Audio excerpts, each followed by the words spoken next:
اور اضافی جو صدر کا جو چارج ہے وہ قانون ساز اسمبلی کے اسپیکر جو لطیف اکبر صاحب کے پاس ہے. لطیف اکبر صاحب جو ہے وہ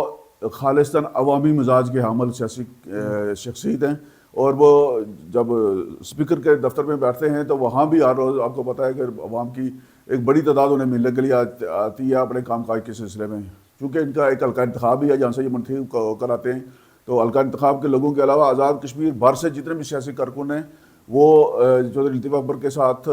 رابطے میں رہتے ہیں, اور ان کا دفتر جو ہے ہمیشہ رابطے کا ذریعہ رہا ہے. اب جب کہ وہ ایوان صدر میں قائم مقام صدر کی حیثیت سے بیٹھے ہیں تو یہ طویل عرصہ بعد جو ہے ایوان صدر میں عوامی تقریبات کا سلسلہ شروع ہوا ہے. وہ چودھری لطیف اکبر صاحب نے دروازے کھولے ہیں نہ صرف اپنی جماعت کے کارکنوں کے لیے بلکہ عوام کے لیے بھی, اور وہاں پہ ایک بڑی تقریب ہوئی ہے بے نظیر انکر سپورٹ پروگرام کی جو چیئرپرسن ہے روبینہ خالد صاحبہ سینیٹر, وہ وہاں تشریف لائی تھی, ان کے اعزاز میں تقریب منعقد کی گئی. اس کے علاوہ بھی وہاں عوامی تقریبات جیسے باربر ایسوسی ایشن کا حلف ہوا ہے. وہاں جب لطیف اکبر صاحب وہاں بیٹھتے ہیں تو پھر یہ پتہ نہیں چلتا کہ جی کہ یہ کوئی جلسہ ہو رہا ہے یا کوئی اجلاس ہو رہا ہے یا کوئی ویسی میٹنگ ہے, چونکہ وہ عوامی مزاج کے عمل ہیں اور عوام کے ساتھ ان کا رابطہ ہمیشہ سے رہا ہے. اور ایوان صدر میں عوام کا لطیف اکبر صاحب کے پاس آنا جانا جو ہے نا یہ کوئی نئی بات نہیں ہے, البتہ ایوان صدر میں یہ تقریبات جو ہیں یہ نئی بات ہے, خوش آئندہ ہے. اچھا یہ بتائیے گا ہاشمی صاحب, بہت طویل عرصہ سے چیف الیکشن کمشنر کی جو تعیناتی کا معاملہ ہے وہ التوا کا شکار ہے. کیا حالات ہیں آپ کے پاس, پرابلمز کہاں ہے, روک کہاں لگی ہوئی ہے, یہ معاملہ حل کیوں نہیں ہو رہا؟ اور یہ بھی بتائیے گا کچھ نئے بیوروکریٹس کے نام سامنے آئے ہیں اس حوالے سے کہ ان کا نام بھی لیا جا رہا ہے چیف الیکشن کمشنر کے حوالے سے, کیا کہتے ہیں آپ؟ چیف الیکشن کمشنر کا جو عہدہ ہے وہ 13 جنوری 2025 سے خالی ہے. سینئر ممبر اور ممبر الیکشن کمیشن کے عہدے اس سے پہلے خالی تھے, تو حکومت کا یہ آئینی فرض تھا کہ چیف الیکشن کمشنر کی فراغت سے پہلے چیف الیکشن کمشنر کے عہدہ پر تعیناتی کر دیتے. یہ آئینی تقاضا تھا, اور 13ویں ترمیم کے بعد جو ہے نا چیف الیکشن کمشنر کی تعیناتی وزیر اعظم آزاد کشمیر اور قائد حزب اختلاف کی باہمی مشاورت سے چیئرمین کشمیر کونسل وزیر اعظم پاکستان کرتے ہیں. باوجود موجودہ وزیر اعظم صاحب نے نہ تو قائد حزب اختلاف کے ساتھ اس عہدہ پر تعیناتی کے لیے نہ تو مشاورت کیا اور نہ ہی اس حوالے سے ابھی تک اپنی طرف سے کوئی نام پیش کیا ہے.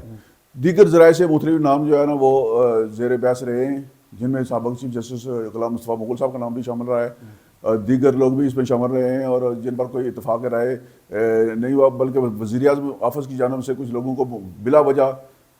بعد از ریٹائرمنٹ جو ہے نا اعلیٰ عدلیہ کی جو معزز شخصیات ہیں ان کا متنازع بنانے کی کوشش کی گئی. اور اس حوالے سے جو ہے وہ ساری باتوں کا اتفاق ہے جی کہ چیف الیکشن کمشنر کی جو تعیناتی ہے وہ بر وقت ہونی چاہیے اور متفقہ طور پر ہونی چاہیے. اس میں سیاسی جماعتوں کا اتفاق ہونا ضروری ہے. قائد حزب اختلاف اور وزیر اعظم صاحب جو ہیں وہ ایک ہی جماعت سے تعلق رکھتے ہیں, دونوں ایک ہی جماعت کے ٹکٹ پر الیکشن لڑ کر آئے تھے, اور ان دونوں کا آپس میں اتفاق ہو جانا بھی جو ہے نا وہ غیر جانبدار الیکشن کمشنر کے لیے جو ہے نا وہ مناسب نہیں ہے. اس حوالے سے سیاسی جماعتوں کے ساتھ بات چیت فرض تھا وزیر اعظم کا بھی اور قائد حزب اختلاف کا بھی, لیکن ابھی تک دونوں نے, خواجہ فاروق صاحب نے تو کچھ لوگوں کچھ باتوں کے سربراہان کے ساتھ بات چیت کی ہے, لیکن وزیر اعظم صاحب نے کسی کے ساتھ مشاورت نہیں کی ہے. اس دوران جو ہے وہ بات جب بڑھ گئی تو کچھ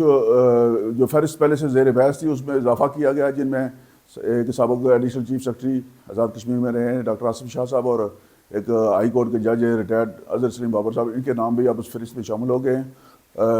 جو ڈاکٹر آصف شاہ صاحب ہیں وہ پاکستان الیکشن کمیشن میں بھی کچھ عرصہ خدمات سر انجام دے چکے ہیں, اور ان کا تجربہ بھی ہے اس حوالے سے, اور ان کی شخصیت جو ہے وہ دیگر لوگوں کی نسبت متوازن بھی ہے. الیکشن کمیشن کے لیے ضروری ہے جی کہ ایک بندہ جو تعینات کیا جا رہا ہے چیف الیکشن کمشنر وہ غیر جانبدار ہو اور انتظامی تجربہ رکھتا ہو. جس طرح غلام مصطفیٰ مغل صاحب نے 2016 کے الیکشن کروائے تھے انتہائی شفاف اور غیر جانبدار, اس کے بعد جو ہے نا وہ الیکشن کمیشن میں جو تعیناتیاں ہوتی رہی ہیں وہ سیاسی پسند ناپسند کی بنیاد پر ہوتی رہی ہیں, وہ اس میں اتفاق رائے نہیں ہوتا تھا, لیکن اپنے لوگوں کو نوازنے کی کوشش کی گئی. اور ایک دفعہ پھر ایسا لگتا ہے جی کہ وزیر اعظم صاحب کسی من پسند شخص کو نوازنا چاہتے ہیں. اسی طرح خواجہ فاروق صاحب کا جو قائد حزب اختلاف ہے ان کا بھی کوئی اپنا پسندیدہ امیدوار ہوگا. ضروری امر یہ ہے کہ اس الیکشن کمیشن میں تمام تعیناتیاں میرٹ کی بنیاد پر ہوں, اہلیت صلاحیت کی بنیاد پر ہوں, اور سب سے بڑھ کر آزاد کشمیر کی جو سیاسی جماعتیں ہیں, پارلیمانی سیاسی جماعتیں ہیں, جو بڑی سیاسی جماعتیں ہیں, ان کی قیادت کا اس پر اتفاق رائے ہونا ضروری ہے. یہ بتائیے گا ہاشمی صاحب, آپ کا کہنا یہ ہے کہ وزیر اعظم جو ہے اپنے من پسند جو ہے شخصیت کو نوازنا چاہتے ہیں اور اس معاملے میں مسلسل جو ہے وہ تاخیر ہو رہی ہے. اگر پرائم منسٹر اس معاملے کو حل نہیں کرتے, کوئی انیشیٹو نہیں لیتے, تو پھر ہمارا آئین کیا کہتا ہے؟ لیکن جی اس وقت تو آئین بحران ہے نا, وزیر اعظم صاحب جو ہے نا آئینی بحران کا باعث بنے ہوئے ہیں. الیکشن کمیشن میں تعیناتیاں نہ ہونا آئین کی خلاف ورزی ہے, اور اس میں جتنی تاخیر کی جائے گی مزید خلاف ورزی کا امکان ہے, اور وزیر اعظم کے خلاف اس آئین کی خلاف ورزی پر کارروائی بھی ہو سکتی ہے, انضباطی کارروائی بنتی ہے, قانونی کارروائی بنتی ہے. مزید تاخیر جو ہے وہ نقصان کا باعث ہو سکتی ہے, اور سیاسی جماعتوں کو اس حوالے سے اپنا کردار ادا کرنا چاہیے, آواز بلند کرنی چاہیے, اور جو دیگر ذمہ داران ہیں,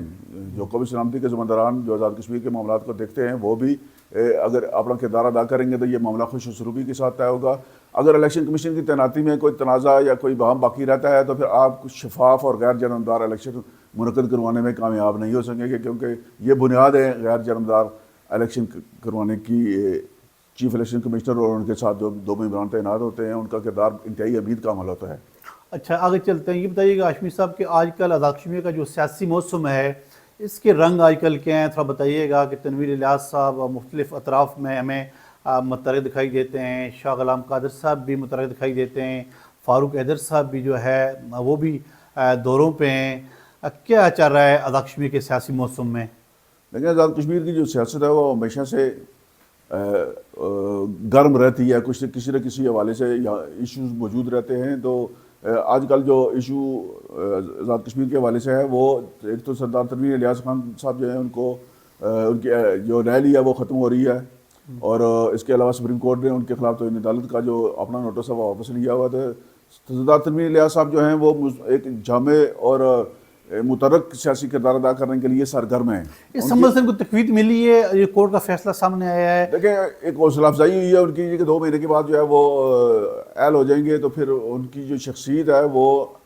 ایک متحرک ہونے کے ساتھ ساتھ باوسائل بھی ہیں, اور پھر ساری سیاسی جماعتوں کی جو خواہش ہے کہ وہ تنویر الیاس صاحب کے ساتھ مل کر اپنی جماعتوں میں ان کو شامل کر کے ان کے وسائل اور ان کے تجربے اور ان کی جو ویژن ہے ان کی سوچ فکر کے مطابق جو ہے نا وہ اپنی جماعتوں کو مضبوط کریں. تو اس لیے سردار تنویر الیاس صاحب کی رہائش کا بھی سرگرمی کا مرکز ہے, وہ خود بھی دورے کر رہے ہیں. فاروق حیدر صاحب جی بھی اندر خانے جو ہے نا وہ ملاقاتیں اور رابطے کر رہے ہیں. ان کی اپنی جماعت کی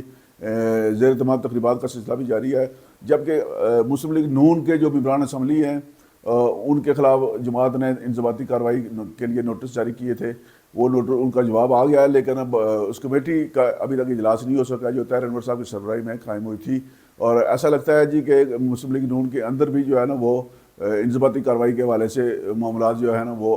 سیٹل کر دیے گئے ہیں. وزراء کے خلاف یا ممبران اسمبلی کے خلاف مسلم لیگ نون کی جانب سے کوئی کارروائی نہیں ہو رہی, اور نہ ہی کارروائی ہونے کے کوئی امکانات ہیں, چونکہ آزاد کشمیر مسلم لیگ نون کی جو قیادت ہے وہ اس عمل میں شامل تھی جس کی بنیاد پر انہیں تعدیبی کارروائی کے لیے نوٹس جاری کیے گئے تھے. بہت شکریہ جناب جاوید اقبال ہاشمی صاحب. ناظرین, اگلے پروگرام میں نئے موضوعات نئے سوالات کے ساتھ پھر حاضر ہوں گے. مجھے دیجیے اجازت. اللہ حافظ.